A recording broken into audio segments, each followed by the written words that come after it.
Hello everyone, this is Anjali Jha and you're watching Anjali's Whiteboard, and in this video we'll study about members and shareholders, and everybody knows the subject is company law. So now let's start. So for today's video I've decided some topics of this chapter. तो थोड़ा smart work करके चलेंगे तो it will be better for अस. तो आज के जो topic यानी चैप्टर के जो टॉपिक्स हैं वो ये हैं. हम डेफिनेशन कवर करेंगे, फिर मोड्स ऑफ एक्वायरिंग मेंबरशिप यानी कि किन किन मोड से आप किसी भी कंपनी के मेंबर बन सकते हो, कौन मेंबर बन सकता है, जॉइंट मेंबर्स किन्हें कहते हैं, सेसेशन ऑफ मेंबरशिप क्या होता है, रजिस्टर ऑफ मेंबर में क्या है, मोडालिटीज यानी कि किस तरीके से मेंटेन करना है रजिस्टर को, और फिर ऑथेंटिकेशन ऑफ रजिस्टर यानी कि ऑथेंटिकेशन ऑफ रजिस्टर बड़ा ही इंटरेस्टिंग पॉइंट है. उसके बाद है इंडेक्स ऑफ मेंबर क्या है. ठीक है, ये मॉड्यूल के अकॉर्डिंग किया और मैं चाहती हूँ कि हम मॉड्यूल के अकॉर्डिंग चले, it will be better for us. So अब हम डेफिनेशन की तरफ आगे बढ़ते हैं. और मेरी आवाज़ में अगर कुछ भी ऐसा लग रहा हो उतार चढ़ाव, तो रात के बज रहे हैं 11:30, इसलिए मैं थोड़ा सा धीरे बोल रही हूँ क्योंकि घर में सब सो रहे हैं. तो आगे बढ़ते हैं. पर्सनल हो गया बट मैनेज कर लेना. तो डेफिनेशन में जो आता है वो डेफिनेशन में ये है कि पहले तो पेज, एक मिनट. वैसे तो अगर किसी ने मेरा मॉर्निंग रूटीन वाला वीडियो देखा होगा तो सबको पता होगा कि मैं सुबह उठती हूँ, बट विंटर्स में वो पॉसिबल नहीं हुआ. बट अब जैसे कि गर्मियाँ आ रही हैं, थैंक गॉड.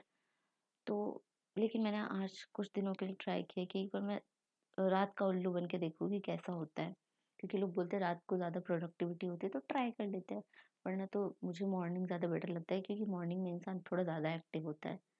तो ठीक है, एक बार थोड़ा चेंज करके देखते हैं. हाँ जी.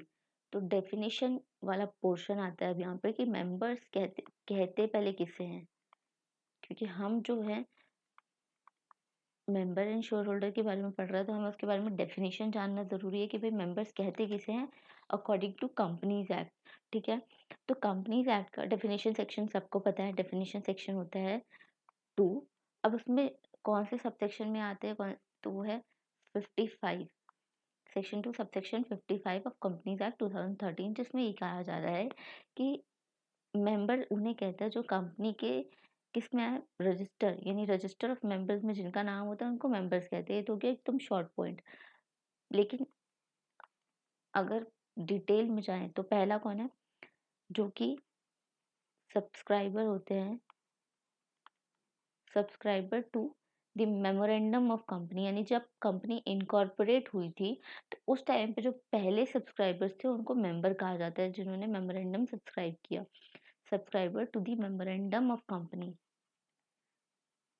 ठीक है, जिन्होंने जिस टाइम पे कंपनी इनकॉर्पोरेट हुई थी या उसका रजिस्ट्रेशन हुआ था, तो जिन लोगों ने मेमोरेंडम को सब्सक्राइब किया यानी जिनका नाम मेमोरेंडम में आया था एज सब्सक्राइबर्स, उनको मान लिया जाता है कंपनी का मेंबर. ठीक है, और उनका नाम मेंबर और रजिस्टर ऑफ मेंबर्स में आता है एज मेंबर. ठीक है, तो मेन पॉइंट जो है मेंबर का, ये सारे सब्सक्राइबर वगैरह की बात तो छोड़ो, मेन पॉइंट यही है कि मेंबर्स का नाम रजिस्टर ऑफ मेंबर्स में होना चाहिए तो वो मेंबर हो जाता है. ठीक है, अब जो मेमोरेंडम जिनका नाम मेमोरेंडम में होता है subscriber at the time of incorporation of company, वो क्या बन जाते हैं, कंपनी के मेंबर बन जाते हैं. और उनका नाम of course registers of members में होगा ही अगर वो सब्सक्राइबर है और मेंबर कहा जा रहा है उनको. ठीक है, सेकंड पॉइंट है, मुझे ऐसा लग रहा है कि मेरी आवाज़ बहुत ही बुरी आने वाली है वीडियो में, बट प्लीज़ एडजस्ट कर लेना. उसके बाद है सेकंड पॉइंट हमारा ये है कि ऐसा कोई भी दूसरा इंसान या दूसरा बंदा जिसने कि एक एग्रीमेंट कंपनी से किया हो या फिर जो एग्री करता है इन राइटिंग कि वो कंपनी का मेंबर बनेगा, कंपनी का मेंबर बनना है उसे, और जिसका नाम अगेन कि उसका नाम रजिस्टर्ड मेंबर में आना चाहिए, वो क्या हो जाता है, मेंबर हो जाता है. इन राइटिंग जिसने एग्रीमेंट किया हो सब्सक्राइबर्स के अलावा, किसी भी इंसान ने कंपनी के साथ राइटिंग में एक एग्रीमेंट किया हो कि उसको भैया अपने विल से अपने इंटरेस्ट से कंपनी का मेंबर बनना है, तो उसको भी कहते हैं मेंबर और उसका नाम रजिस्टर ऑफ मेंबर्स में एंटर्ड होना चाहिए. थर्ड पॉइंट आता है कि जो भी ऐसा पर्सन, मतलब लेमैन लैंग्वेज में बार बार बंदा निकलता है, ऐसा पर्सन जिसने कंपनी के शेयर होल्ड किए हैं। अब जो कंपनी का शेयर होल्ड कर रहा है और उसका नाम या तो beneficial owner, as beneficial owner, इस टर्म को हम देखेंगे। बेनिफिशियल ओनर क्या है? जिसका नाम एज बेनिफिशियल ओनर रजिस्टर्ड है, कहाँ पे? डिपॉजिटरी में। या फिर जिसने अपने शेयर्स होल्ड किए हुए कंपनी में, उसको क्या बोलते हैं? उसको बोलते हैं मेंबर। ठीक है, तो यहाँ पे 3 पॉइंट देखे हमने। पहला, सब्सक्राइबर टू द मेमोरेंडम, जिस at the time of incorporation of company, company के इनकॉर्पोरेट होते वक्त जिन कुछ लोगों ने बोला होगा कि हाँ हाँ हम कंपनी के मेंबर बनेंगे, तो वो मेमोरेंडम सब्सक्राइब करते हैं। ठीक है, तो उनको क्या मान लिया जाता है? उनका नाम मेमोरेंडम में आता है तो उनको मान लिया जाता है कंपनी के मेंबर, और उनका नाम रजिस्टर ऑफ मेंबर में एंटर्ड हो जाता है।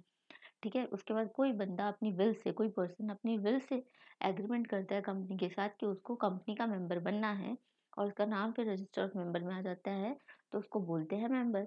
उसके बाद है कि पर्सन जो कि शेयर्स होल्ड कर रहा है उस कंपनी के, या फिर उसका नाम डिपॉजिटरी में एज बेनिफिशियल ओनर रजिस्टर्ड है, उसको भी क्या बोलते हैं? मेंबर बोलते हैं।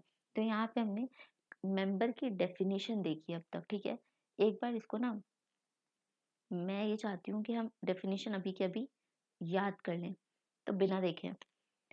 डेफिनेशन सेक्शन, हमें पता है डेफिनेशन सेक्शन होता है section 2 subsection 5। Definition section 2 subsection 5 है मेंबर का। ठीक है, तो पहला पॉइंट क्या था? कोई भी इंसान जिसका कंपनी के साथ कैसा रिश्ता हो, जिसका रिश्ता ऐसा हो कि उसका नाम जो है वो ऐसा सब्सक्राइबर हो जो कि कंपनी के इनकॉर्पोरेशन के टाइम पे उसने कहा हो कि मैं मेमोरेंडम में अपना नाम रजिस्टर कराने के लिए तैयार हूँ एज सब्सक्राइबर। ठीक है, यानी कि मैं कंपनी के शेयर्स परचेज करूँगा, और मेरा नाम आप मेमोरेंडम में सब्सक्राइबर लिख दीजिए। फिर मेरा नाम कहाँ जाएगा? रजिस्टर ऑफ मेंबर्स में जाएगा, और मैं कंपनी का मेंबर बन गया और साथ ही साथ सब्सक्राइबर बन गया। ठीक है, सेकंड पॉइंट है, कोई ऐसा इंसान जिसने as every other person who agrees in writing to become a member of a company, और जिसका नाम कहाँ हो? अगेन रजिस्टर ऑफ मेंबर में रजिस्टर हो। ठीक है, एंटर्ड हो, तो वो भी कंपनी का मेंबर है। Third point was of course who holds share of the company, या फिर उसका नाम as beneficial owner register entered हो इन रिकॉर्ड्स ऑफ डिपॉजिटरी के रिकॉर्ड्स में एज बेनिफिशियल ओनर, अगर वो ओनर वो रजिस्टर्ड है, तो वो भी क्या है? मेंबर है। याद हो गए पॉइंट? क्या था इसमें? कुछ भी नहीं था। Okay, let's move to the next topic of this chapter, that was, topic वाले पे जाते हैं। तो यहाँ पे हमने डेफिनेशन कर लिया, एंड आई थिंक रिवीजन भी हो गया उसका। ओके, रिवीजन भी हो गया। रिवीजन एक और बार कर लेते हैं। Section 2 subsection 55 of the companies act 2013, which says member in relation to company means the subscriber to the memorandum of company who shall deem to have agreed to become members of the company on its registry at the time of incorporation of company shall be entered as member on in its register of members। ठीक है, second point was every other person who agrees in writing to become a member of that company and whose name is again registered entered as member in the register of members। अगर उसको member बनना है तो उसका नाम किस में register होना चाहिए? In the register of members, be a member of the company.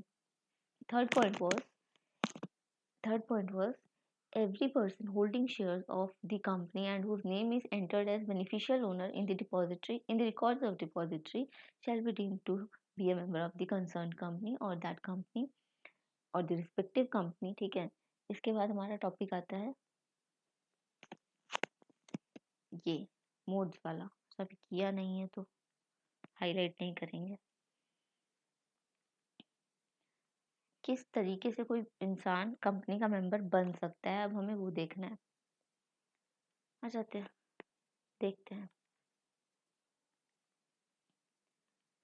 हमने फाउंडेशन के टाइम पे CS फाउंडेशन में पढ़ा था कॉन्ट्रैक्ट लॉ। एक हम्म कॉन्ट्रैक्ट लॉ हमने पढ़ा हुआ है जिसमें कि कुछ मेजर बातें कही हैं। अब जब आप कंपनी के मेंबर बनते हो तो वो भी एक कॉन्ट्रैक्ट ही है, ठीक है, कंपनी के साथ। तो ऐसे ही तो कोई मेंबर नहीं बन जाएगा कंपनी का। उसके लिए कुछ रिक्वायरमेंट्स होंगे जो आपको फुलफिल करनी होती है, जैसे कि कॉन्ट्रैक्ट एक्ट में क्या, कॉन्ट्रैक्ट में कौन एंटर हो सकता है, उसकी रिक्वायरमेंट्स थी। अगेन यहाँ पे भी वही है कि पर्सन की बात यहाँ पे क्या हो रही है कि कौन बंदा, एक मिनट, कौन बंदा एलिजिबल है। तो यहाँ पे है कि एज ऑफ मेजोरिटी, मेजोरिटी मतलब जो भी एज प्रिस्क्राइब्ड होती है मेजर होने के लिए, दैट इज 18+। ठीक है। उसके बाद है साउंड माइंड होना चाहिए वो, ठीक है, कंपनी का मेंबर बनना, साउंड माइंड होना चाहिए और डिस्क्वालिफाइड नहीं होना चाहिए। तो ये 3 मेजर पॉइंट्स हैं जो कि ध्यान रखने हैं। अगर आपको कंपनी का मेंबर बनना है तो मेंबर बनना भी एक कॉन्ट्रैक्ट ही होता है कंपनी के साथ, ठीक है। तो आप नॉट डिस्क्वालिफाइड, ये पॉइंट्स आपको ध्यान में रखने हैं। इसके बाद मेन पॉइंट्स हैं कि आप किस तरीके से कंपनी के मेंबर्स बन सकते हो। तो अब आ जाते हैं मोड्स पे। हुँ, तो मोड्स में पहला पॉइंट तो आता है, मतलब बड़ा ही इंटरेस्टिंग पॉइंट है यहाँ पे। 3 पार्ट्स में इसको अ, किस तरीके से बोलूँ, एक्सप्लेन किया है। पहला है, ए पार्ट है। अब यहाँ पे है कि कोई भी इंसान कंपनी का मेंबर बन सकता है, मेंबरशिप एक्वायर कर सकता है, कैसे? पहला तो हमने देखा ही अभी कि उसने सब्सक्राइब किया हो, सब्सक्राइब किया हो, यानी कि सब्सक्राइब किया हो का मतलब क्या है? एमओए, यानी कि उसका नाम as first subscriber of the company entered हो, और उसने जब कंपनी रजिस्टर हुई थी और जो उन्होंने शेयर्स परचेज जिसने किए थे, वो बन जाता है कंपनी का सब्सक्राइबर, फर्स्ट सब्सक्राइबर, और वो सब्सक्राइबर कंपनी का मेंबर बन जाता है, ठीक है। और उसका नाम किस में होना चाहिए? उसका नाम रजिस्टर में होना चाहिए। कौन से रजिस्टर में? मेंबर के register, register of its member, ठीक है। उसके बाद है कि जिसने राइटिंग में एग्रीमेंट किया इन रिटर्न, उसका एग्रीमेंट हो कंपनी के साथ। इसमें हमारे कुछ 4 मेजर पॉइंट्स है, वो देखना है। पहला पॉइंट यहाँ पे आता है, जैसे कि नॉर्मल होता है, कंपनी शेयर इशू करती है, मतलब वो ऑफर निकालती है और फिर लोग एप्लीकेशन भेजते हैं, फिर कुछ को अलॉटमेंट होता है वो कंपनी का, जिनको अलॉटमेंट होता है फिर वो कंपनी के मेंबर बन जाते हैं, ठीक है। तो एप्लीकेशन भेजी हो और उसको अलॉटमेंट शेयर्स अलॉट हुए हों, ठीक है। दूसरा है पॉइंट कि शेयर ट्रांसफर करके, मतलब ट्रांसफर ऑफ शेयर्स हुआ हो और उसको फिर क्या मिल गया हो, मतलब कि किसी ने उसको शेयर ट्रांसफर किया हो, तो वो तब भी मेंबर बन जाएगा कंपनी का। या फिर कोई डिजीज्ड मेंबर कंपनी का है, उसके शेयर्स उसको ट्रांसफर हो गए हो, डिजीज के शेयर उसके ट्रांसफर हो गए हो, तो भी बन जाएगा। यानी कि लीगल रिप्रेजेंटेटिव को या फिर किसी को भी वो अपॉइंट कर रहा है तो उसको ट्रांसफर हो जाए, ठीक है। अब फोर्थ पॉइंट जो है वो है एस्टॉपल वाला पॉइंट। ई ई नहीं,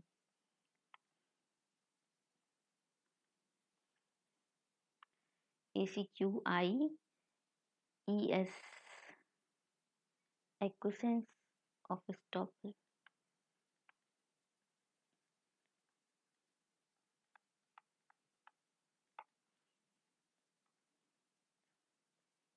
इसको 4 मार्क करते हैं, इसको देखेंगे। पहले यहाँ पे आ जाते हैं कि पहला तो था, हमने अभी पढ़ लिया, कौन होता है? जो कंपनी के फर्स्ट सब्सक्राइबर्स होते हैं वो मेंबर हो जाते हैं कंपनी के, यानी कि जिनका नाम मेमोरेंडम ऑफ एसोसिएशन होता है एज सब्सक्राइबर्स।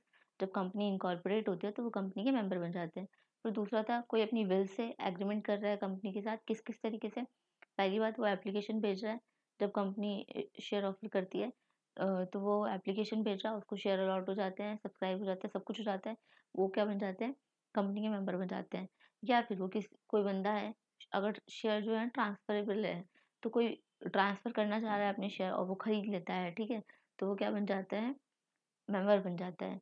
अगर कोई डिजीज्ड मेंबर है जिसने अपना नॉमिनी अपॉइंट किया है, लीगल रिप्रेजेंटेटिव जिसको रखा है उसने, तो वो शेयर्स खरीद मतलब कि डिजीज्ड पार्टी अगर मान लो डेथ हो जाती है, कुछ हो जाता है जिसकी वजह से शेयर्स इस बंदे को ट्रांसफर हो जाते हैं, तो वो कंपनी का मेंबर बन जाता है, जिसमें ये एक्सेप्शन है कि अगर वो चाहे तो वो किसी और को शेयर ट्रांसफर कर सकता है, अगर वो अपनी मर्जी वहाँ पे व्यक्त करे तो।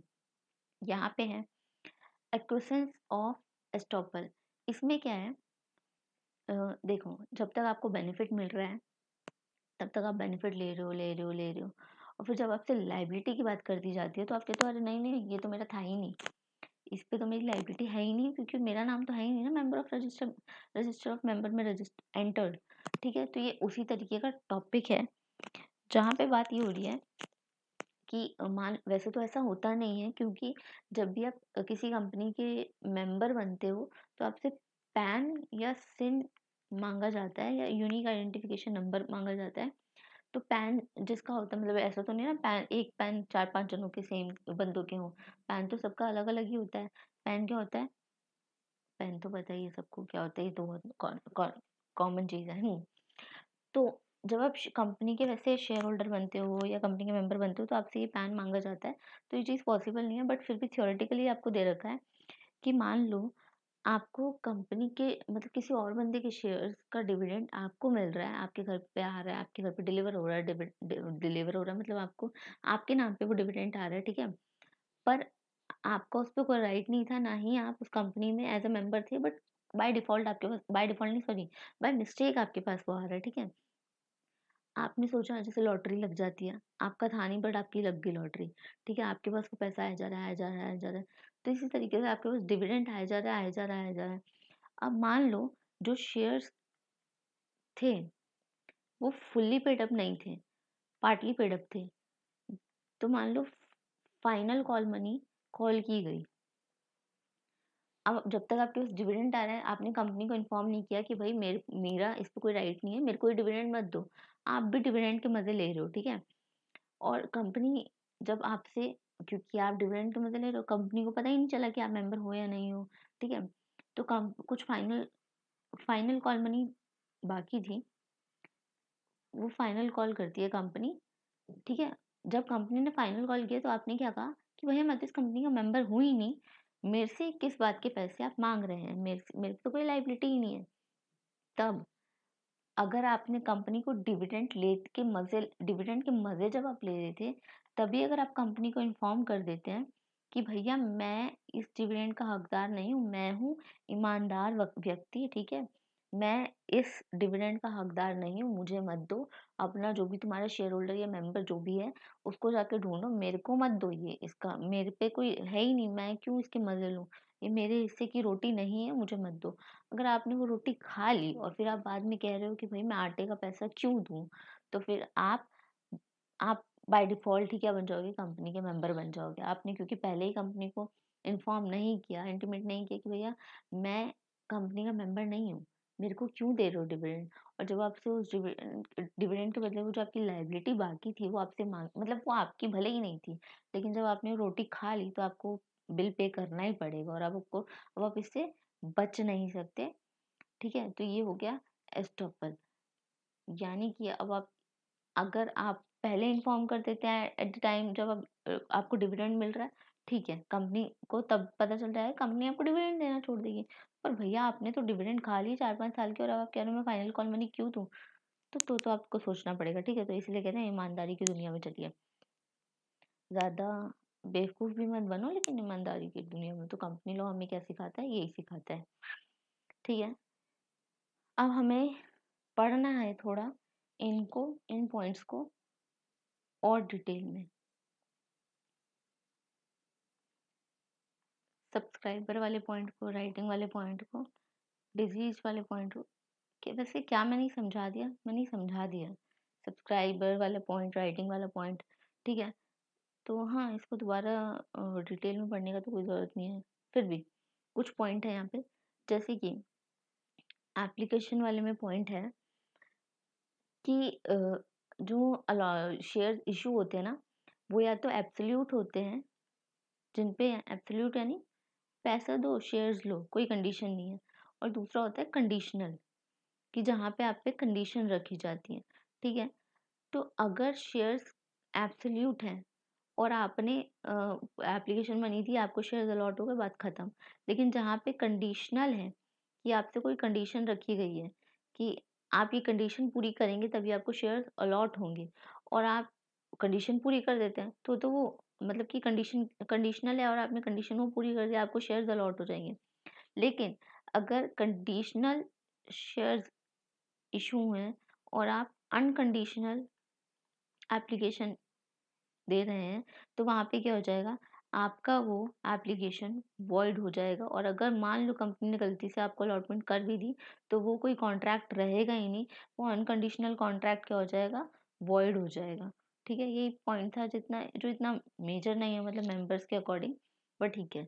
उसके बाद है by transfer of shares, share transfer हो गए तो क्या होगा।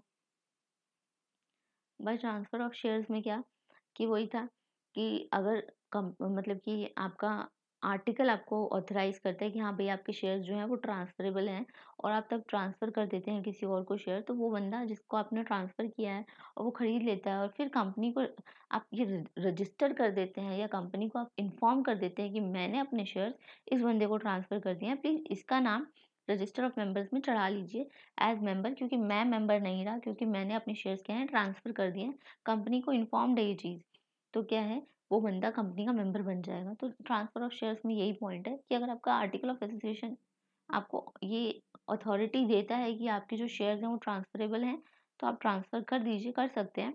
और एक बार हमें ज़रूर बता दीजिए, यानी कंपनी को प्लीज़ बता दीजिए कि आपने अपने शेयर्स ट्रांसफ़र किए हैं, किसको किए हैं उसका नाम भी यहाँ पे बताइए, एंटर करवाइए रजिस्टर ऑफ मेंबर्स में, ताकि आगे कोई दिक्कत ना हो। ठीक है, ये जो डिजीज़ वाला पॉइंट था ना, ये था अ, ये पॉइंट था बाय ट्रांसमिशन।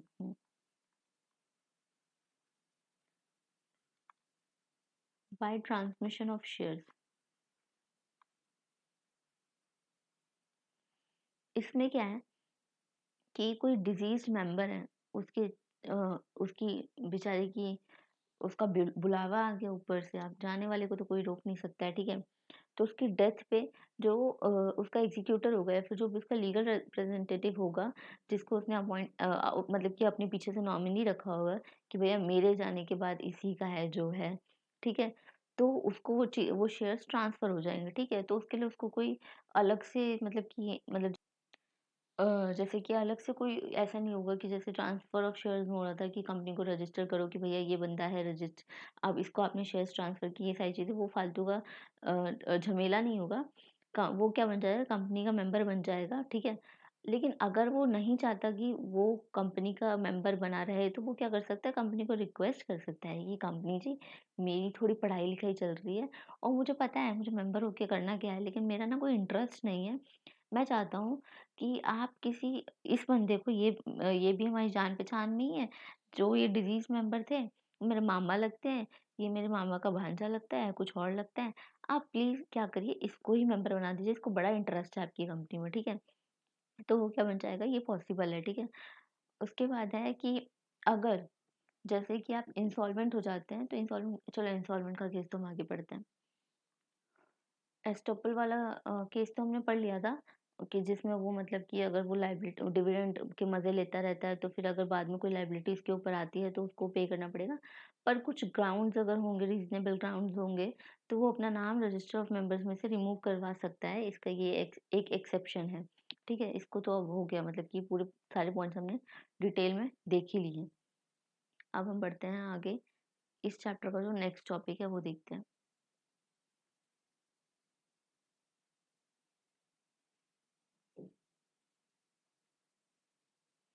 मोड्स हो गया यहाँ पे हमारा कवर।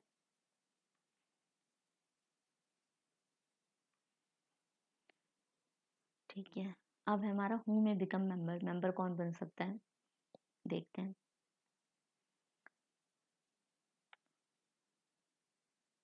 आ जाते हैं थोड़ा नीचे।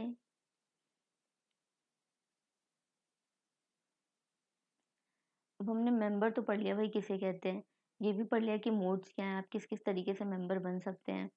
लेकिन लेकिन बन कौन सकता है ये अब देखना है। ऐसा नहीं है हर कोई मेंबर बन सकता है। कौन कौन मेंबर बन सकता है वो हमें देखना है। हु। तो पहला पॉइंट तो है ये है कि छोटे पॉइंट से स्टार्ट करते हैं। चलो नहीं, मेजर पॉइंट से स्टार्ट करते हैं। क्या कंपनी मेंबर बन सकती है किसी और कंपनी की, अनदर कंपनी की? क्या ये पॉसिबल है कि कोई एक कंपनी दूसरी कंपनी की मेंबर बन सकती है? तो कंपनी क्या है?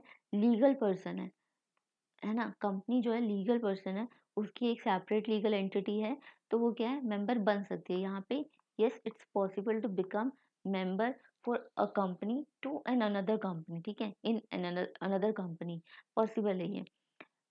लेकिन क्या होना चाहिए? एओए मस्ट ऑथराइज, ठीक है? एओए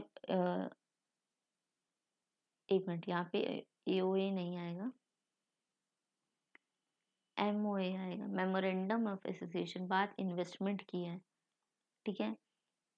तो memorandum of association must authorise कि हाँ भैया आप दूसरी कंपनी में शेयर जो है शेयर्स के लिए इन्वेस्ट कर सकते हैं, ठीक है? उसके बाद है, अच्छा एक मिनट, यहाँ पे एक पॉइंट की और ले लेते हैं कि कंपनी जो है दूसरी कंपनीज में मेंबर बन सकती है, लेकिन अपनी कंपनी में मेंबर नहीं बन सकती। अपनी ही कंपनी में आप पैसा इन्वेस्ट कर रहे हो, अपने शेयर्स खरीद रहे हो, नहीं पॉसिबल है, वो पॉसिबल नहीं है, ठीक है? Company can not become member in its own company. दूसरी कंपनी में आप बन सकते हैं मेंबर, बट अपनी कंपनी में पैसा इन्वेस्ट नहीं कर सकते। और आप दूसरी कंपनी में जब मेंबर बन रहे हैं तो memorandum of association must authorise this thing, ठीक है? उसके बाद है, इसी में ये तो है कि मतलब भैया कौन बन सकता है। अब यहाँ पे एक्सेप्शन है कुछ, एक मिनट, एक पॉइंट और रह गया यहाँ पे कि जैसे कि होल्डिंग कंपनी और सब्सिडरी कंपनी वाला पॉइंट है। तो जो सब्सिडरी कंपनी होती है, सब्सिडरी कंपनी होल्डिंग कंपनी में मेंबर नहीं बन सकती, ठीक है? होल्डिंग कंपनी वैसे ही पावरफुल होती है और फिर सब्सिडरी कंपनी कह रही है कि हमें तुम्हारी कंपनी में राइट चाहिए मेंबर बनना है, तो वो चीज़ पॉसिबल नहीं है। तो holding company sorry subsidiary company जो है होल्डिंग कंपनी में मेंबर नहीं बन सकती, बट इसका एक एक्सेप्शन ये है कि अगर होल्डिंग सॉरी सब्सिडरी कंपनी इस होल्डिंग कंपनी की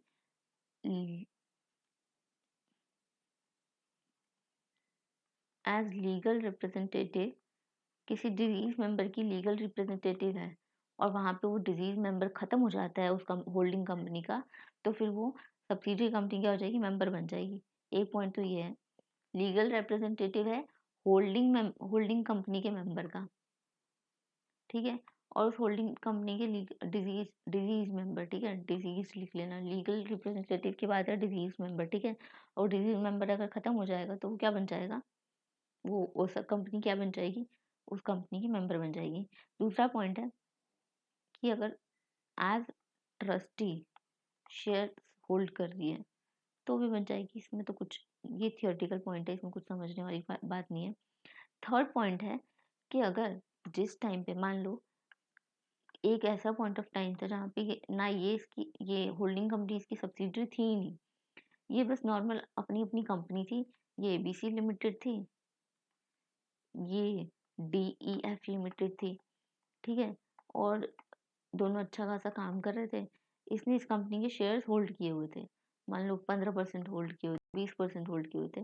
तो बाद में कभी एक टाइम आया जब यहाँ पे इस कंपनी ने इसके 60% शेयर्स होल्ड कर लिए, 70% शेयर्स होल्ड कर लिए, तो इसकी होल्डिंग कंपनी बन गई। लेकिन उससे पहले सब्सिडरी कंपनी उस कंपनी के 15% शेयर्स होल्ड कर रही थी, तो वो क्या ऑलरेडी मेंबर है उस कंपनी की। तो जब ऑलरेडी मेंबर होगी तो भैया फिर क्या होल्डिंग कंपनी क्या ही उखाड़ सकती है, ठीक है? तो वहाँ पे वो मेंबर होती है, यानी कि पहले से, एक तो मेरा इरेजर मेरी बेइज्जती करा देता है। ऑलरेडी मतलब कि जब वो सब्सिडरी बनी उससे पहले से ही वो उसकी उस होल्डिंग कंपनी की मेंबर थी, already member of of holding company. भयानक आवाज आने वाली है वीडियो में, भयानक, बहुत गलत फैसला था रात को वीडियो शूट रिकॉर्ड करने का। इसके बाद अपना आता है कि क्या कोई पार्टनरशिप फर्म कि क्या पार्टनरशिप फर्म किसी कंपनी की मेंबर हो सकती है? तो पहली बात तो पार्टनरशिप फर्म लीगल पर्सन है ही नहीं। लीगल पर्सन नहीं है, ठीक है? तो जब वो लीगल पर्सन नहीं है तो वो किसी भी कंपनी में मेंबर नहीं बन सकती, सिवाय सेक्शन 8 कंपनी के। तो पहला पॉइंट ये था कि क्या कोई कंपनी किसी और कंपनी में मेंबर बन सकती है कि नहीं बन सकती? तो हाँ, कंपनी जो है लीगल पर्सन है और वो मेंबर बन सकती है, किसी भी कॉन्ट्रैक्ट में वो पार्टिसिपेट कर सकती है, एंटर कर सकती है। तो कंपनी जो है किसी और कंपनी की मेंबर बन सकती है, बस उसके मतलब कि memorandum of association must authorise, ठीक है? कि आप दूसरी कंपनीज में इन्वेस्ट कर सकते हो, उसकी ऑथराइजेशन होनी चाहिए, अथॉरिटी होनी चाहिए। बस कंपनी जो है अपनी कंपनी में पैसा इन्वेस्ट नहीं कर सकती और मेंबर नहीं बन सकती अपनी कंपनी की। सब्सिडरी कंपनी जो है किसी भी होल्डिंग कंपनी की मेंबर नहीं हो सकती, बट उसके लिए एक एक्सेप्शन है कि अगर सब्सिडरी कंपनी जो है होल्डिंग कंपनी के किसी मेंबर की क्या है, लीगल रिप्रेजेंटेटिव है, और वो बंदा अगर मतलब कि खुदा को प्यारा हो जाए तो फिर क्या हो जाएगा, सब्सिडरी कंपनी उस कंपनी की मेंबर बन जाएगी। दूसरा पॉइंट था कि अगर सब्सिडरी कंपनी उस कंपनी की मतलब कि इस तरीके से है कि वो ट्रस्टी के तौर पे शेयर्स होल्ड कर रही है, तो भी वो मेंबर है। थर्ड पॉइंट इज़ कि अगर होल्डिंग कंपनी जब उस कंपनी की होल्डिंग कंपनी बनी हो, जब तब उससे पहले से ही सब्सिडरी कंपनी होल्डिंग कंपनी के कुछ शेयर्स होल्ड कर रही थी, तो वहाँ पे तो वो पहले से ही होल्ड कर रही है ना, और जब पहले से होल्ड कर रही है तो आप क्या ही कर सकते हो, ठीक है? फिर हमारा देखा कि पार्टनरशिप फर्म जो है लीगल पर्सन है ही नहीं, और जो लीगल पर्सन नहीं है वो कॉन्ट्रैक्ट में एंटर ही नहीं कर सकता। लेकिन पार्टनरशिप फर्म जो है सेक्शन 8 कंपनी की क्या बन सकती है, मेंबर बन सकती है, ठीक है? उसके बाद है limited liability partnership as member. तो ये क्या है, एक लिमिटेड लायबिलिटी पार्टनरशिप क्या है, एलएलपी क्या है, बॉडी इनकॉर्पोरेटेड बॉडी है, incorporated body under LLP act 2008 के अंदर ये लिमिटेड। तो ये क्या है, yes LLP can become member, ठीक है? उसके बाद है सेक्शन 8 कंपनी, क्या सेक्शन 8 कंपनी मेंबर बन सकती है कि नहीं? यस बन सकती है, सेक्शन 8 कंपनी भी मेंबर बन सकती है। उसके बाद है बस क्या होना चाहिए, MOA must authorise, section 8 company का एमओए ऑथराइज करना चाहिए कि हाँ आप मेंबर बन सकते हो। फिर है हमारा फॉरेनर्स, क्या, अरे यार काहे बेइज्जती करा रहे हैं आप?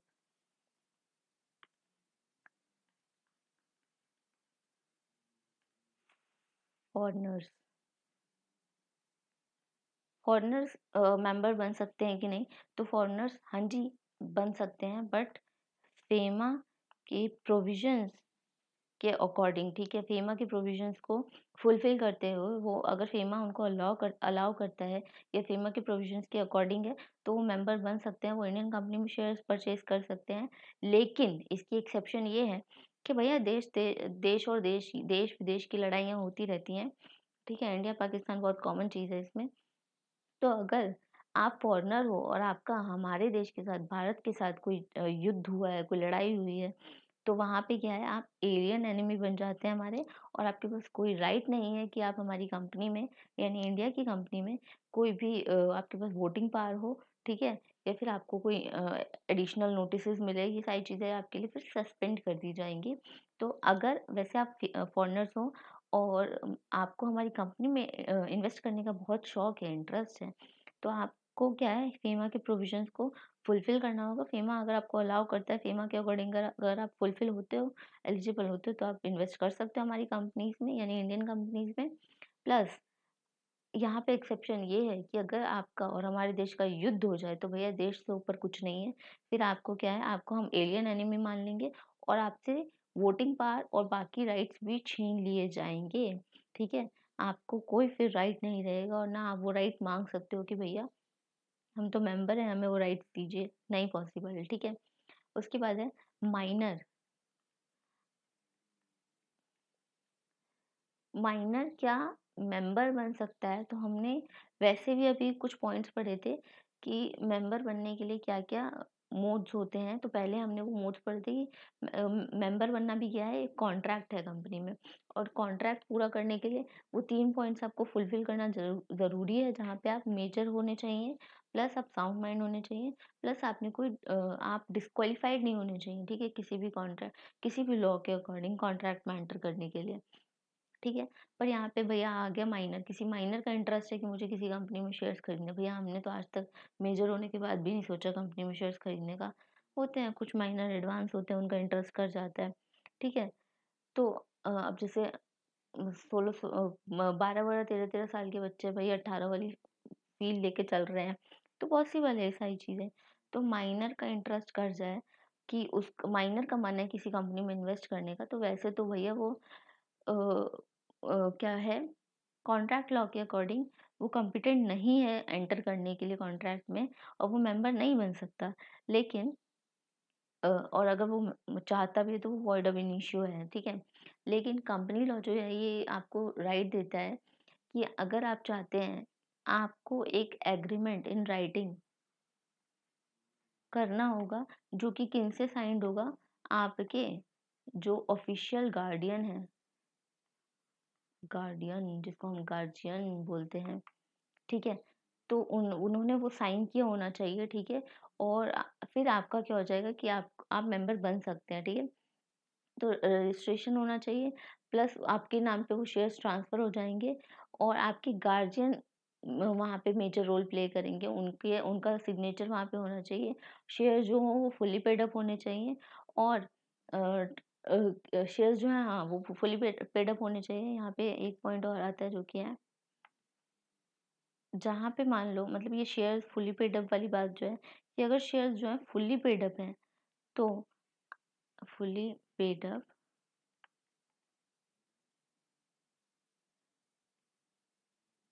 क्या लिख रहे हैं? फुल्ली पेड अप,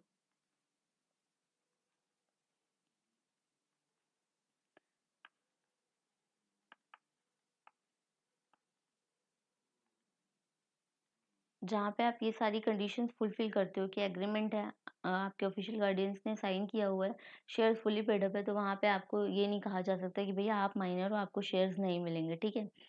और अगर आप मेजर हो जाते हो और आप नहीं चाहते उस कंपनी का मेंबर रहना, तो क्या करना होगा कि आपको अपनी सारी लायबिलिटी को पहले आपके ऊपर जितनी भी लायबिलिटी है आप वो पे कर दीजिए, ठीक है? और कब की लायबिलिटी, जब आप माइनर थे तब जो आपके ऊपर लायबिलिटी थी, आप उन लायबिलिटीज़ को पे कर दीजिए, और उसके बाद अगर आप चाहते हैं कि भैया मुझे इस कंपनी का मेंबर नहीं रहना, तो आप उस मेंबरशिप से हट सकते हैं, ठीक है?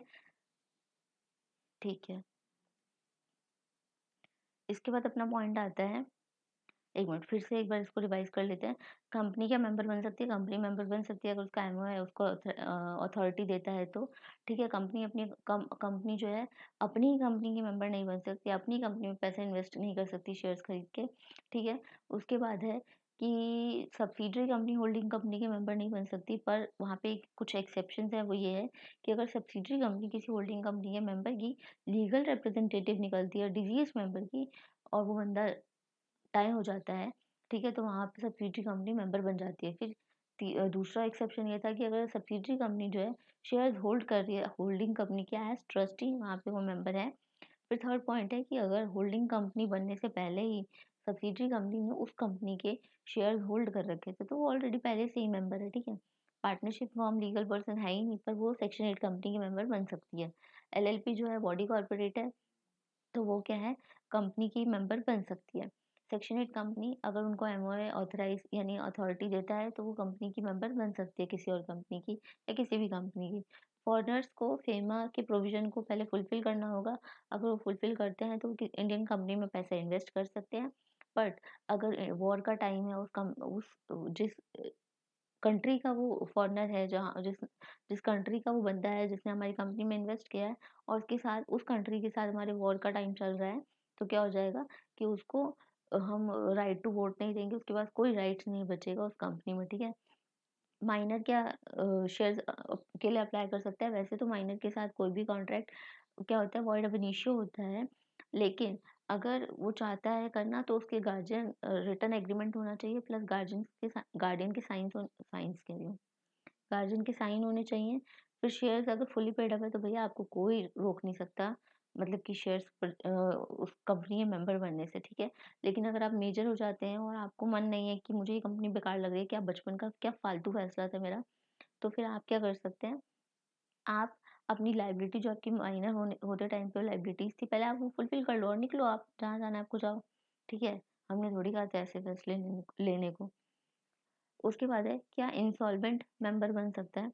तो इंसॉल्वेंट भैया जब तक मेंबर है, जब तक उसका नाम कहाँ पे, रजिस्टर ऑफ मेंबर में उसका नाम अभी तक मेंशन, जब तक मेंशन होगा तब तक वो क्या होगा, इंसॉल्वेंट मेंबर रहेगा। लेकिन जब उसका नाम डिलीट हो जाएगा और जब तक उसका नाम रजिस्टर ऑफ मेंबर में है, उसको राइट मिलेगा वोट करने का, ठीक है। आपको उसको नहीं रखना है मेंबर, तो आप प्लीज़ उसका नाम वहाँ से हटाइए, वरना उसको राइट टू वोट भी मिलेगा, उसको डिविडेंड भी मिलेगा, ठीक है। सॉरी, यहाँ पे अगर उसका रजिस्टर में नाम है तो उसके पास राइट टू वोट होगा, ठीक है। और अगर आपको उसको हटाना है एज मेंबरशिप से, तो आपको उसका नाम रजिस्टर ऑफ मेंबर्स में से हटाना होगा। उसके बाद है क्या एचयूएफ मेंबर बन सकती है किसी कंपनी की। तो भैया एचयूएफ जो है वो इनकम टैक्स के अकॉर्डिंग है, लेकिन कंपनी लॉ, कंपनीज एक्ट के अकॉर्डिंग एचयूएफ कुछ है ही नहीं, ठीक है। क्योंकि एचयूएफ को कौन रिप्रेजेंट करता है, कर्ता रिप्रेजेंट करता है, जिसका कोई लीगल स्टेटस नहीं है इस तरीके से, ठीक है। तो वो क्या है, वो एचयूएफ जो है, एक मिनट, स्क्रीन पता नहीं,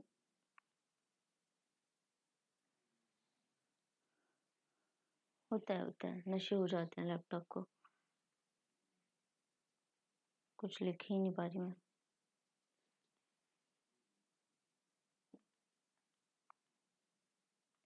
हम्म, नहीं, नहीं आ रहा। ओके। हाँ, तो एचयूएफ क्या है, वैसे तो एचयूएफ क्या है, लीगल पर्सन है ही नहीं, इनकम टैक्स के पर्सपेक्टिव से है।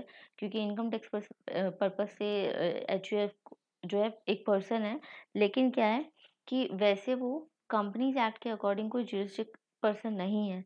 लेकिन कंपनीज एक्ट जो है प्रोहिबिट नहीं करती कि भैया एचयूएफ मेंबर नहीं बन सकते, एचयूएफ मेंबर बन सकते हैं। जो एचयूएफ का करता होता है उसका नाम एज मेंबर का जो है रजिस्टर ऑफ मेंबर्स में आता है, ठीक है। इसका एक केस स्टडी भी है जो कि है, केस स्टडी ऐसे याद नहीं आ रही अभी तो, ऐसे ही विकर्स सिस्टम करके था कुछ, विकर सिस्टम इंटरनेशनल करके, केशवानी वर्सेस केशवानी कुछ है, ठीक है। तो यहाँ पे एचयूएफ भी है, मेंबर बन सकता है कंपनी का। उसके बाद केस आता है, मतलब एचयूएफ में कौन मेंबर बनेगा, कर्ता, कर्ता का नाम रजिस्टर होगा। यहाँ पे है पौनी, पौनी क्या होता है कि जिस मतलब कि आपको पैसे की बहुत ज़्यादा ज़रूरत थी, तो आपने अपनी ओनरशिप किसके पास रखवा दी, किसी बंदे के पास रखवा दी और कहा कि मुझे ये पैसे दे दो, मैं अपना शेयर सर्टिफिकेट तुमको दे रहा हूँ, तुम इस शेयर सर्टिफिकेट को अपने पास रख लो, ठीक है। और ये मतलब तुम इस शेयर के शेयर होल्डर हो, ठीक है। आपने तो अपनी मर्जी से कहा ना भैया, कंपनी थोड़ी ये चीज़ अलाउ कर रही है, आपको अपने पैसों की ज़रूरत थी आपने कर दिया। लेकिन कौन रहेगा, ओनर ही कंपनी का मेंबर रहेगा इस केस में भी, ठीक है। भले ही वो पॉनर डिविडेंड जा जा के पौनी को देता रहे, लेकिन पॉनर ही क्या रहेगा, यहाँ पे मेंबर रहेगा। उसके बाद है, उसके बाद बहुत छोटे छोटे पॉइंट है जो कि फिक्टिशियस नेम वाला पॉइंट था, कि अगर आप शेयर्स ले रहे हो कंपनी के झूठा नाम देके, मतलब कि कुछ भी अपने आप को बता रहे हो, तो पहले तो आप लाइबिलिटी के लिए भी लायबल रहेंगे, प्लस क्रिमिनल लाइबिलिटी भी आप पे आ जाती है, जहाँ पे आप क्या हो, आप एक फ्रॉड कर रहे हो, ठीक है। तो वहाँ पे आपके ऊपर लाइबिलिटी आ जाती है, आपके ऊपर पनिशमेंट लग सकता है कमीशन ऑफ फ्रॉड का। क्यों, आपने क्या कमिट किया है, आपने फ्रॉड कमिट किया है, जहाँ पे आप फिक्टिशियस नेम, जहाँ पे कोई नाम है ही नहीं, कोई या तो या किसी और का नाम मतलब आप किसी और को रिप्रेजेंट कर रहे हो फ्रॉड तरीके से, ठीक है। मिसरिप्रेजेंट कर रहे हो किसी चीज़ को, तो वहाँ पे आप क्या कर रहे हो, फ्रॉड कर रहे हो। तो वहाँ पे आप पे पनिशमेंट लग सकती है, कितने की वो देखते हैं। तो अगर आपका फ्रॉड जो है वो 10 लाख तक का फ्रॉड कर रहे हैं अगर आप, या फिर 1% of turnover of that company, तो आप पे पनिशमेंट क्या है। तो हाँ जी, तो अगर आपका 10 लाख या 1% ऑफ टर्नओवर ऑफ कंपनी है, इन दोनों में से विच एवर इज लेस, तो आपकी क्या होगी पनिशमेंट, 6 मंथ से 6 मंथ्स से कहाँ तक जा सकती है? ये होगा आपका नॉट लेस देन 6 मंथ और जा सकती है अप टू 10 इयर्स। ठीक है? उसके बाद है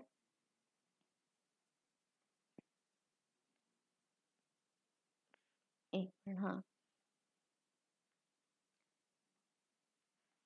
हाँ जी, तो यहाँ पे है आपका ये 2 पॉइंट कवर हो गए हैं कि अगर आप मिसरिप्रेज़ेंट कर रहे हो या फिर फ़िक्टिशियस नेम लेकर घूम रहे हो, मतलब फ्रॉड कर रहे हो, आपने कोई फ्रॉड कमिट किया है, तो आप अगर 10 लाख या 1% ऑफ टर्नओवर इन दोनों में से जो भी जितने भी का भी डिफ़ॉल्ट कर रहे हो, उनमें से जो भी कम होगा, तो फिर आपका क्या वो होगा पनिशमेंट 6 मंथ तक का इम्प्रिज़नमेंट, कम से कम 6 मंथ तक का इम्प्रिज़नमेंट। और कहाँ तक कितने साल तक खिंच सकता है वो भैया, आप 10 साल तक भी जेल में चक्की पीस सकते हैं। ठीक है? और यहाँ पे आ जाते हैं हम नेक्स्ट, और एक था कि अगर आप पब्लिक इंटरेस्ट के अगेंस्ट कुछ कर रहे हो, पब्लिक इंटरेस्ट के अगेंस्ट अगर आप कुछ कर रहे हो, तो आपका जो इम्प्रिजनमेंट है वो कम से कम 3 साल तक का तो होगा ही। ठीक है? तो यहाँ shall not be less than 3 साल से कम का तो नहीं होना चाहिए, shall not be less than 3 years अगर आप पब्लिक इंटरेस्ट के अगेंस्ट में कुछ कर रहे हो। ठीक है? और फिर अगर फ्रॉड 10 लाख का है और 1% ऑफ टर्नओवर है, जिसमें आपका कोई पब्लिक इंटरेस्ट कोई इंक्लूडेड नहीं है, तो फिर क्या होगा? वहाँ पे आपको अगर 10% सॉरी 10 लाख और 1% ऑफ टर्नओवर है, तो वहाँ पे आपको विच एवर इज लोअर, इन दोनों में से जो भी लोअर होगा, वहाँ पे आपकी इम्प्रिजनमेंट कितने की हो जाएगी? 5 साल तक एक्सटेंड हो सकता है, 5 साल तक एक्सटेंड हो सकता है, या फिर फाइन लग सकता है आप पे 50 लाख का, 50 लाख तक का फाइन लग सकता है, या फिर दोनों भी लग सकता है। It all depends on what kind of crime you are committing. ठीक है? तो यहाँ पे हो गया हमारा ये टॉपिक भी कंप्लीट। इसका रिवीजन थोड़ा डिटेल में करेंगे, क्योंकि मुझे ऐसा लग रहा है कि मैंने रात को वीडियो बनाने का फैसला बड़ा गलत किया है, क्योंकि मैं बहुत धीरे बोल रही हूँ। अभी तो रिकॉर्डिंग कैसी हुई है वो भी नहीं पता, ऊपर से कंप्यूटर लैपटॉप साथ नहीं दे रहा। ठीक है, मैं सोच रही हूँ कि जितना भी रिकॉर्ड हुआ उसको यहीं पे रोक दूँ। हूँ मैं बिकम मेंबर वाला पॉइंट हमारा कंप्लीट हो गया, और यहाँ पे मैं जॉइंट मेंबर्स वाले पॉइंट पे आ जाती हूँ। जॉइंट मेंबर्स वाला पॉइंट ये कहता है कि अगर एक से ज़्यादा मेंबर्स सॉरी पर्सन चाहे, एक से ज़्यादा लोग चाहें कि हमें कंपनी के शेयर्स खरीदने हैं, तो उनको शेयर्स अलॉट कर दिए जाएंगे। एक मिनट, कोई खूबसूरत सा पेन बताइए महाराज। हाँ जी, तो अगर जॉइंट मेंबर क्या कहता है कि मोर देन वन जहाँ पे more than one person wants कि उनको शेयर एक साथ चाहते हैं कि हमें एक साथ शेयर अलॉट हो जाए, तो वहाँ पे क्या हो सकता है? वहाँ पे उनको एक साथ शेयर्स अलॉट हो जाएंगे, लेकिन लेकिन ठीक है, चाहते हैं कि हमें एक साथ शेयर्स अलॉट हो जाए, और मतलब कि सब मिला के ही एप्लीकेशन दे। ठीक है? तो वो क्या बन जाएंगे? कंपनी के मेंबर बन जाएंगे, लेकिन उसके लिए आपका article of association must authorise. ठीक है? Article of association must authorise. और अगर जॉइंट मेंबर चाहें कि उनका नाम ना अलग अलग आए रजिस्टर ऑफ मेंबर्स में, अगर उनका नाम अलग अलग आना चाहिए रजिस्टर ऑफ मेंबर में, या किसी इस ऑर्डर में आना चाहिए जैसा वो चाहें, तो वो भी पॉसिबल है। ठीक है? लेकिन उसके लिए क्या होना चाहिए? Article of association must authorise इस इच्छा के लिए। ठीक है? अगर वो चाहें कि उन्होंने जो होल्डिंग ली है जॉइंटली, उसको वो स्प्लिट करके चाहते हैं कि डिफरेंट ऑर्डर्स में आ जाए, तो वो भी पॉसिबल है यहाँ पे। ठीक है? तो इसमें तो कुछ नहीं है खास ऐसा, इसमें भी केस लॉ है। ठीक है? उसके बाद है मिनिमम मेंबर वाला पॉइंट है। मिनिमम नंबर ऑफ मेंबर हमें पता ही है कि प्राइवेट कंपनी में कितने हो सकते हैं minimum minimum member. Private company में कितने हो सकते हैं? पब्लिक कंपनी में सॉरी 7 हो सकते हैं, या फिर उससे ज़्यादा हो सकते हैं। ठीक है? मिनिमम मेंबर, तो अगर हम बात करें पब्लिक कंपनी की, प्राइवेट कंपनी की और ओपीसी की, which is also private company, but ठीक है। पब्लिक कंपनी की बात करें तो 7 और मोर, 7 या 7 से ज़्यादा, और 7 से ज़्यादा क्या, अनलिमिटेड। प्राइवेट कंपनी में क्या, 2 या 2 से ज़्यादा, जो कि सिर्फ 200 होने चाहिए, ठीक है। और उसमें प्रेजेंट यानी 200, यानी कि मान लो at this point of the time company के 200 मेंबर्स हैं, और अभी इससे पहले कितने हो चुके थे, मान लो 200, मान लो 50 मेंबर थे जो कि पास्ट में थे, जो कि अब मेंबर नहीं रहे, और अभी प्रेजेंट में 200 है, तो 250 हो गया ना।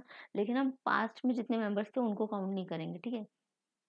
तो 200 और 2 और 200, या तो कम से कम 2 होने चाहिए, ज़्यादा से ज़्यादा 200 हो सकते हैं, 200 से ज़्यादा नहीं हो सकते। ओपीसी, ओपीसी में कितने हो सकते हैं मेंबर, ज़रा कोई सोच के बताए, बहुत ही गंदा गाया है। ओपीसी, ओपीसी में कितने, ओपीसी कितना होता है, 1 पर्सन, ठीक है। तो जहाँ पे 1 पर्सन कंपनी होती है, तो वहाँ पे कितने मेंबर्स हो सकते हैं, 1 मेंबर हो सकता है, और एक नॉमिनी होता है, वो तो अलग चीज़ है, ठीक है, 1 मेंबर हो सकता है, ठीक है। हमने यहाँ पे एक एक्स्ट्रा ही पढ़ लिया ज्वाइंट मेंबर्स के बाद। अब आ जाते हैं हम सेसेशन। सेसेशन किस तरीके से आपकी मेंबरशिप को रद्द किया जा सकता है, और हम सेसेशन ऑफ मेंबरशिप वाले पॉइंट पे ही आज का रोक देंगे ये वीडियो, क्योंकि I believe in quality also, but quality यहाँ पे मेरे को नहीं लग रहा है इस वीडियो की है कुछ, तो मैं इसको रोकना चाहूँगी, और मैं मेहनत भी वेस्ट नहीं कर सकती कि मैं दोबारा वीडियो बनाऊँ। तो ये जो इन एक्सपेरिमेंट था, बहुत ही वाहियात निकला, कैसे रात को वीडियो बना सकते हैं। तो सेशन कर रही हूँ। सेसेशन कैसे हो सकता है, यानी कि सेस यानी आपको रोका कैसे जा सकता है, आपकी मेंबरशिप रद्द कैसे की जा सकती है। एक इंसान का, जो भी पर्सन है, उसका नाम एज अ मेंबर कंपनी में एंटर होता है, रजिस्टर ऑफ मेंबर में एंटर होता है, और वो रिमूव किया जा सकता है अगर वो क्या करता है, अपने शेयर्स ही ट्रांसफ़र कर दिए किसी और को। अगर वो शेयर्स ट्रांसफ़र कर देता है किसी और को, तो फिर तो वो मेंबर रहा ही नहीं, और कंपनी को ये बात पता चल जाती है, कंपनी को मतलब बताना तो पड़ता ही है। तो तब क्या हो जाता है, रजिस्टर ऑफ मेंबर्स में से उसका नाम रिमूव हो जाता है। मान लो कंपनी ने उसके शेयर ही फॉरफिट कर लिए, तो भी वो मेंबर नहीं रहा, ठीक है। फिर मान लो कि अ, उसके शेयर्स को बेच दिया गया, शेयर्स सोल्ड, किसी मेंबर्स के शेयर्स को बेच दिया गया, कुछ उस पे चार्ज था उसको एनफोर्स करने के लिए, तो भी वो मेंबर नहीं रहा। अगर वो डिजीज था और वो मर जाता है, ठीक है, तो वो तो मेंबर नहीं रहा ना, ठीक है। तो वहाँ पे क्या हो जाएगा कि उसका जो भी लीगल रिप्रेजेंटेटिव होगा वो मेंबर बन जाएगा। उसके बाद है, अगर वो इंसॉल्वेंट हो गया और कंपनी ने उसका नाम जो है धक्के मार के बाहर निकाल दिया, कहाँ से, रजिस्टर ऑफ मेंबर्स में से, तो वो भी क्या हो जाएगा कि वो भी उसका वो भी मेंबर नहीं रहेगा। अगर उसके प्रेफरेंस शेयर थे, रिडीमेबल प्रेफरेंस शेयर थे, जो कि रिडीम हो गए, तो क्या कर रहे हैं आप यहाँ, निकलिए, रिडीम हो गए आपके शेयर्स, ठीक है। अगर कोई खुद ही चाहता है कि भैया या फिर कोई ऐसी मिस्टेक हो जाती है, मिस्टेक वाला पॉइंट पढ़ते हैं, कोई जेन्युइन मिस्टेक हो जाती है या फिर कोई फ्रॉड होता है, तो भी कंपनी रोक सकती है, भैया कंपनी उसको मेंबर को एज अ मेंबर हटा सकती है उसको, ठीक है। उसके साथ जो कॉन्ट्रैक्ट है उसको क्या कर सकती है, रद्द कर सकती है। उसके बाद है, उसने जो शेयर्स परचेज किए थे, अरे यार, उसने जो शेयर्स परचेज किए गए थे, शेयर्स,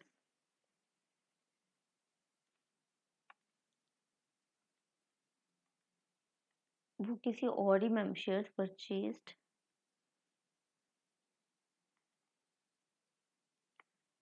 वो किसी और मेंबर ने परचेज किए, या फिर कंपनी ने ट्रिब्यूनल के कहने पे परचेज कर लिया, ठीक है। कंपनी ने ही परचेज कर लिया ट्रिब्यूनल के कहने पे, तो जिसके वो शेयर्स परचेज थे, वो भी क्या हो जाएगा, वो मेंबरशिप से हट जाएगा।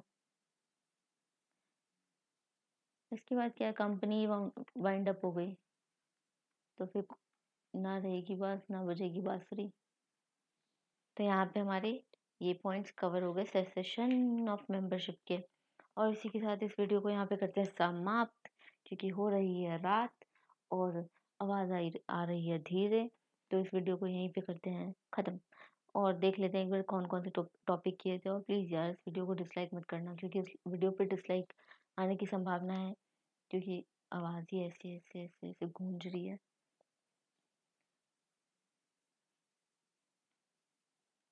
ठीक है, क्या प्रेजेंटेशन हो गया? अब यहाँ पे मैं ताथैया वो थोड़ी करूँगी पूरी। हाँ जी, तो यहाँ पे हमारा हो गया है रजिस्टर ऑफ मेंबर्स, नहीं हुआ, सॉरी, सेसेशन ऑफ मेंबर्स हो गया। अब यहाँ पे ये जो 4 पॉइंट रहे हैं ना, ये नेक्स्ट वीडियो में कवर करेंगे। और वीडियो भैया मैं तो हाथ जोड़ रही हूँ, मैंने नहीं करनी है एक्सपेरिमेंट में रात की उल्लू नहीं बन सकती। एक तो लग रहा है डर, ऊपर से आवाज़ भी इतनी धीरे धीरे, मम्मी का डर ज़्यादा लग रहा है। तो इन पॉइंट्स को कवर करेंगे नेक्स्ट वीडियो में। तब तक के लिए बाय बाय, नमस्कार। और प्लीज़ मेरे चैनल को कर दीजिएगा सब्सक्राइब। और वैसे तो मैं बोलती नहीं हूँ ये वाली बात है, लेकिन वो घंटी भी बजा देना अगर मेरी वीडियो आए तो आपको तक पहले पहुँचा है। बहुत चीप लग रहा है ये, चीप नहीं लग रहा, बहुत चीज़ ही लग रहा है। हाँ तो ठीक है, आप सब्सक्राइब कर दो, वही बहुत है। और वीडियो लाइक भी कर देना। और अगर आपको कोई परेशानी हो, कोई इशू हो, कुछ समझ ना आया हो, तो आप मुझे टेलीग्राम चैनल पे मैसेज कर सकते हैं। इंस्टाग्राम पे मत करना, इंस्टाग्राम में मैं डिलीट कर चुकी हूँ, बहुत ही गंदा नशा है इंस्टाग्राम। आधा टाइम तो स्क्रीन टाइम इसी वजह से चला जाता है, जबकि इंस्टाग्राम पे है ही नहीं कुछ देखने लायक। फिर भी मीम्स के चक्कर में ना ज़िंदगी बर्बाद हो रखी है। तो आप भी अगर अपने फ़ोन में इंस्टाग्राम लेकर बैठे हैं और आपका जी नहीं लगता है कहीं, तो जी इसी वजह से नहीं लग रहा है क्योंकि आप इंस्टाग्राम में घुसे पड़े हैं। तो इंस्टाग्राम से बाहर निकलिए, डिलीट कर दो, मोह माया है सब। सच में बहुत रिलैक्स मिलेगा, माइंड एकदम ना शांत रहता है। जब आप ये इंस्टा इंस्टा पे ही हूँ, फेसबुक पे तो हूँ भी नहीं। बहुत-बहुत धन्यवाद मेरी इस बुद्धि को कि मैं एफबी पे नहीं हूँ। बट अगर आप इंस्टाग्राम पे हैं तो आपका आधा टाइम तो उसी वजह से जाता होगा। तो प्लीज़ इंस्टाग्राम अपने फ़ोन से अनइंस्टॉल कर दीजिए। कुछ टाइम के बाद, और इंस्टाग्राम पे कुछ है ही नहीं तो क्या करोगे बैठ के? ठीक है, टीचर्स वगैरह को फॉलो करते हैं कुछ लोग, तो उनसे व्हाट्सएप पे बात कर लीजिए। वो भी नहीं चाहते कि आप इंस्टाग्राम पे टाइम वेस्ट करो, तो प्लीज़ इंस्टा डिलीट कर दो। मतलब मैं ये बात छठी 7वीं बार बोल रही हूँ इसी वीडियो में। तो मुझे टेलीग्राम चैनल पे टेक्स्ट कर सकते हो अगर आपको कोई इशू आए। और टेलीग्राम चैनल पे कुछ सेल्फ स्टडी ग्रुप भी क्रिएट हो रखे हैं। तो अगर आप सेल्फ स्टडी वाले बच्चे हो, तो आप वहाँ पे जाके सर्च कर सकते हैं। आप मुझसे ही मैसेज करके मुझसे वो चैनल का लिंक मांग सकते हो, मैं प्रोवाइड करा दूंगी। साथ ही साथ साथ ही साथ कुछ नहीं, good night. And next morning सबके लिए बहुत अच्छी हो। और नेक्स्ट मॉर्निंग एक नए मोटिवेशन के साथ हो, कुछ नए गोल्स के साथ हो। ठीक है, bye bye, have a good day, have a good night. पता नहीं ये वीडियो कब मैं डालूँगी, तो हैव अ गुड डे।